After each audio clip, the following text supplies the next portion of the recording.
C'est sûr qu'un arbre comme ça, c'est vraiment... il est fort, hein. Autant que faire se peut, on le protégera, lui, hein. Parce qu'il a vraiment une essence vraiment très particulière.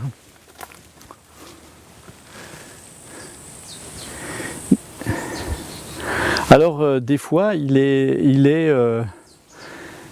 y en a beaucoup dans la montagne de Reims, ce qu'on appelle les faux de Verzy.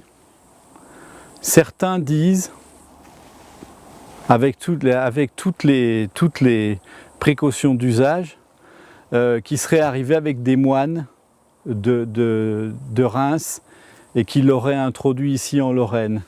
Je ne suis pas sûr que l'histoire soit vraie, mais c'est très rare d'en trouver, hein. Donc en principe, quand ils sont repérés, bien sûr, ils sont protégés. Bien entendu, on n'est pas à l'abri de quelqu'un qui puisse venir nous chercher un pied comme ça. Bon, celui-là, il n'est pas en danger, hein. Un être tortillard.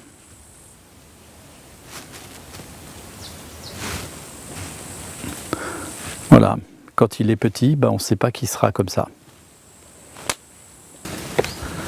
Hop.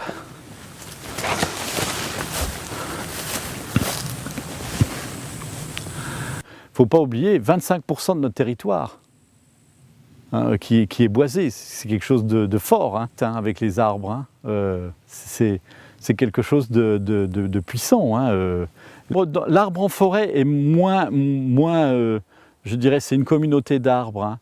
Mais un arbre isolé qui marque un repère, qui a un paysage, qui est dans le paysage, etc., il y a un affect vraiment très très fort. Hein. Il a une histoire, il a un nom, c'est un repère dans le temps, c'est un repère dans le pays. Donc c'est très fort hein, ce truc-là. Ils ont des fois des noms. Hein. De cette expérience-là, je comprends l'affection et la symbolique. Hein. Mes petits-enfants, leur grand-père maternel a planté un arbre le jour de leur naissance. On voit de temps en temps des petites traces de ce qu'on appelle dendrolatrie. Hein. On peut arriver, on voit des petites offrandes au pied des arbres. C'est pas très fréquent, hein, mais on peut voir ce genre de choses. Donc il y a des gens qui vont s'adresser à voilà, une sorte de rituel. Vous avez des régions où, par exemple, des arbres à loques, si vous avez déjà entendu parler, hein, où on va demander la guérison d'un enfant en mettant un vêtement sur cet arbre-là, et l'arbre va aider l'enfant à dépasser sa maladie. C'est fort l'affect.